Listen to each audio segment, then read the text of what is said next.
High বন্ধুরা, আমি নমিতা। পূর্ব মেদিনীপুরের ছোট্ট একটি গ্রাম থেকে আমি নমিতা।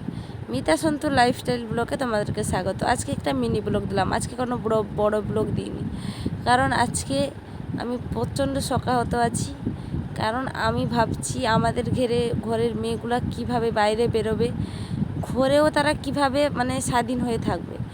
যারা কর্মরত যেখানে জায়গায় কাজ করছে সেখানেই তারা সুরক্ষিত নয়। রক্ষক হয়ে যারা আমাদের রক্ষক হয়ে আজকে ভক্ষক হয়ে যাচ্ছে তারা স্বাধীন নয়। তাহলে একটা বাবা মার কোল খালি হয়ে গেল। সে আর শুধু তার বাবা মার মেয়ে নেই, আমাদের প্রত্যেকের ঘরের মেয়ে। আজকে তার সঙ্গেও এসছে, কালকে তোমাদের ঘরের মেয়েদের সঙ্গে হবে। তোমরা সবাই, আমি বলবো প্রতিবাদের ভাষায়, আজকে যারা এত হাজার হাজার মানুষ রাস্তাঘাটে হসপিটালের সামনে গোটা অবরোধ করে বসে আছে, যারা প্রতিবাদ করছে তাদের সঙ্গে যোগ দাও, তাদের সাথে সাথ দাও। আমিও চাই মৌমিতা দেবনাথ তার রায় পাক।